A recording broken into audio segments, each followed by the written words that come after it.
بسم اللہ الرحمن الرحیم۔ سب سے پہلے تو میں یہ عرض کروں گا کہ مسجد کی تعمیر ایک ایسا عمل ہے کہ اسے زوال نہیں ہے۔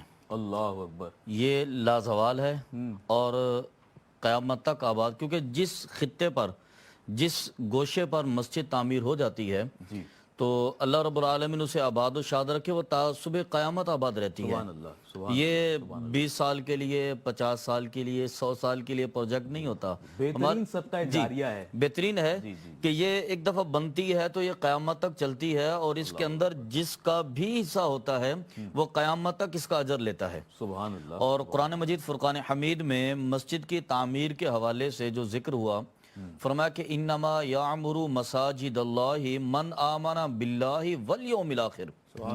مسجد کی تعمیر جو ہے نا وہ عام بندہ نہیں کرتا، نہیں کر سکتا۔ مسجد کی تعمیر کا کام اللہ پاک اس سے لیتا ہے جو اللہ کی ذات پر ایمان رکھتا ہے اللہ اور جو قیامت کے دن کا اعتقاد رکھتا ہے۔ اللہ رب العالمین اس سے یہ کام لیتا ہے، اس کی خوش نصیبی ہوتی ہے کہ اللہ رب العالمین اسے مسجد کی تعمیر کے لیے منتخب فرماتا ہے۔ یہ کرم ہوتا ہے جس کے بعد اتھارٹی ہوتی ہے ایمان کی، اور آخرت پر اس کا یقین اور اعتقاد ہوتا ہے۔ یہ اصل میں ایمان سے آغاز کرنا اور آخرت پر اس کا اعتقاد رکھنا، یہ انسان کے کامل ہونے کی علامت ہے۔ کیوں انسان اللہ کی بارگاہ میں کامل ہو جاتا ہے، وہ سمجھتا ہے کہ میری زندگی کا آج سے آغاز جو ہے وہ اللہ رب العالمین کی ذات کے لیے ہوا، میری زندگی مرتے دم تک اللہ کی ذات کے لیے وقف ہے، اور کل بروز قیامت میں اللہ کی بارگاہ میں جواب دے ہوں گا کہ میں نے کیا کیا عمل کیا تھا۔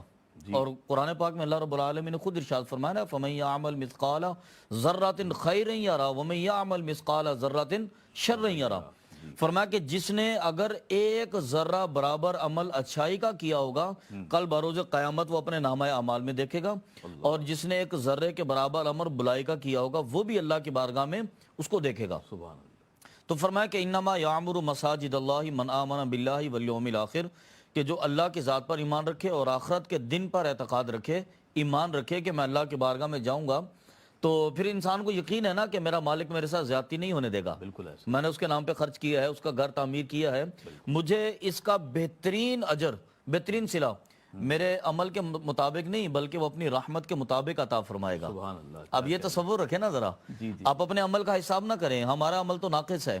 اب یہ تصور کریں کہ اے میرے مالک، تو مجھے میری محنت کا بدلہ اپنی رحمت کی شایان شان عطا فرمائے، پھر اللہ رب العالمین اپنی بارگاہ میں کیا مقبولیت کے منازل اور درجات عطا فرمائے گا۔ پھر نبی پاک صلی اللہ علیہ وسلم نے اپنی سیرت مبارکہ کے ذریعے اور اپنے اقوال کے ذریعے انسان کو اس پر ابھارا، انسان کو اس پر ایگری کیا۔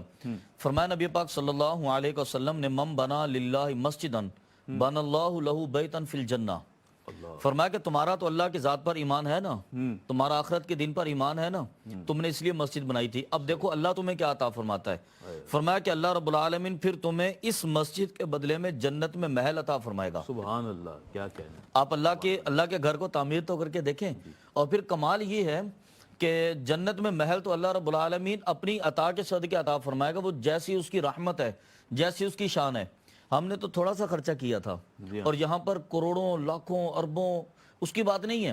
اللہ کی بارگاہ میں آپ کا خلوص ہے، جی ہاں، آپ خلوص سے، ہاں اماؤنٹ نہیں دیکھا جاتا، اربوں خربوں کی بات نہیں ہے، آپ کا خلوص ہے۔ آقا علیہ الصلوۃ والسلام کی ایک حدیث پاک ہے جسے امام اعظم امام ابو حنیفہ نے اپنی مسند کے اندر ذکر کیا۔ آپ فرماتے ہیں کہ جس نے اللہ کی رضا کے لیے ایک اینٹ بھی اگر مسجد میں لگائی، اللہ کی رضا کے لیے ایک اینٹ بھی اگر مسجد میں لگائی، تو اس کے بدلے میں اللہ تبارک و تعالی اسے جنت میں محل عطا فرمائے گا۔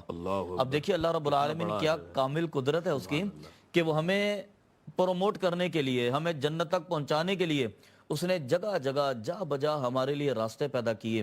فرمایا کہ تم مجھ پر ایمان رکھو، مجھ پر اعتقاد کرتے ہوئے ایک دفعہ میرا گھر تعمیر کرو، پھر دیکھو میں تمہیں جنت میں کیسا محل عطا کرتا ہوں۔ سبحان اللہ، سبحان اللہ۔ اللہ تعالیٰ آپ کا